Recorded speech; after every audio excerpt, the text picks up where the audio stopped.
We know that when people don't get enough food or when they eat low quality food, it has a profound effect on their health, holds back their development, and puts a strain on the world's healthcare systems. So I'm exploring how we can harness the power of good food as medicine. I've seen how rethinking supply chains can help tackle food deserts, and how food science is allowing us to invent brand new foods fortified with nutrients.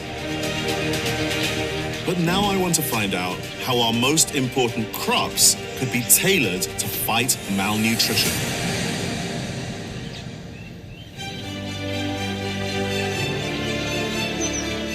In Africa, nearly 48% of the continent's population relies on cereals and root staples that are not sufficiently dense in vital micronutrients.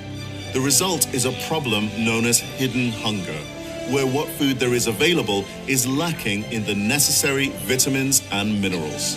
Kenya is one of the countries in Africa that is affected by this problem of hidden hunger. It is estimated that more than 21% of women in Kenya suffer from iron deficiency.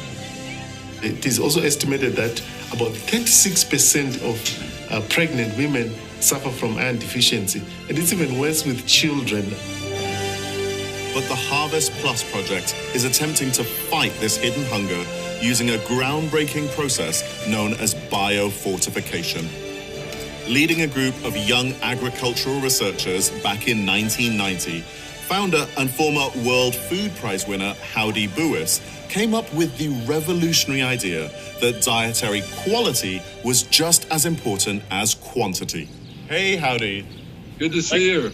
Tell me about your work. Why is it so important? When you look at patterns, the poor eat a lot of food staples, and they don't eat much vegetables, fruits, and animal products, and that's why they're deficient. So the idea I had was, if they're eating these large amounts of food staples day in and day out, let's try to load more of what they need into those food staples. Let's get agriculture to provide the minerals and vitamins that people need. Let's close that gap with the food supply.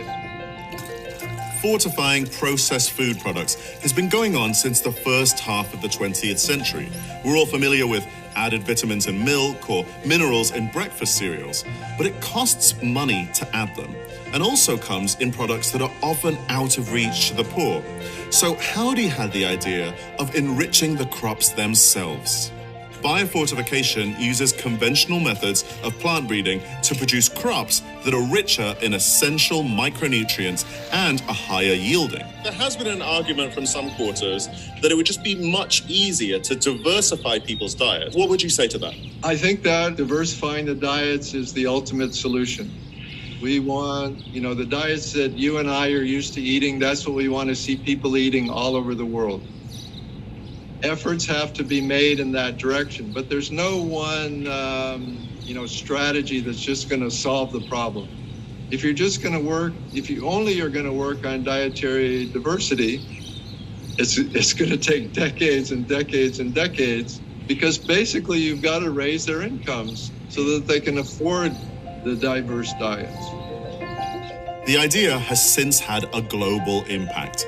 There are now nearly 400 new varieties of 12 biofortified crops, from rice to wheat, maize, bananas, potatoes, and more, being grown in 40 countries, reaching an estimated 10 million farming households. This biofortification concept, innovation, is a no-brainer. Are we done yet? No. Africa still suffers the brunt of this problem of hidden hunger, and we need to make sure that we can get it to as many communities as possible and make sure that we can help significantly mitigate the problem of hidden hunger.